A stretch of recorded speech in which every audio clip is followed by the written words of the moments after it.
ironically, when I did meet JP, for those listening that don't know how we actually met, we crossed paths at a function.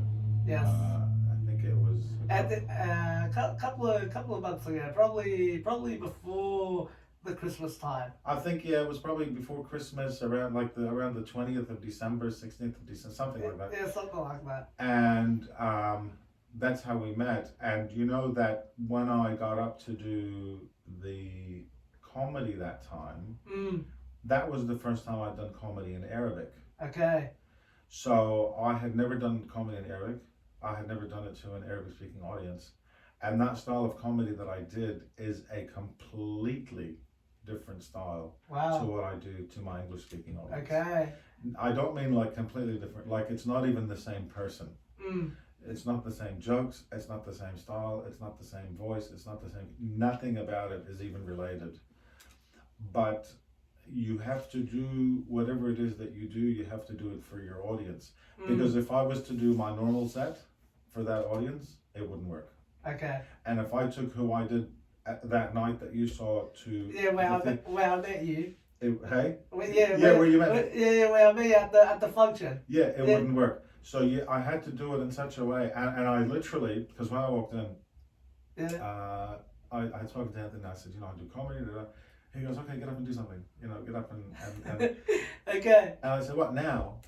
He says, yeah. So I went back to my table, and within 5 minutes, 6 minutes, I had a pad and a pen, and I'm just like, writing all these ideas. And I got up and I said, I have to speak Arabic and make an Arabic, 300 plus people like me, laugh, and understand it. And it's much harder to make an Arab audience laugh than it is an English speaking audience, because it's a different dynamic. Yep. It's a different group of people. It's a different upbringing. It's a different culture. It's completely different. And I said, okay, what do I say?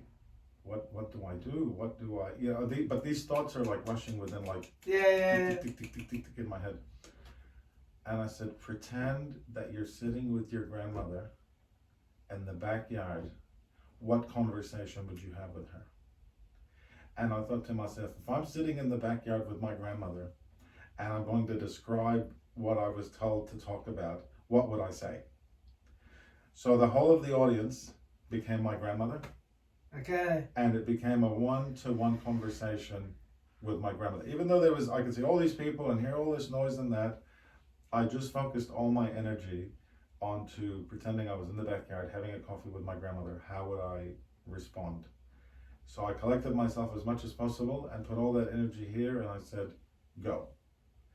And I said, Mazz, now you're talking to your grandmother. How would you act? What would you say? What would the actions be?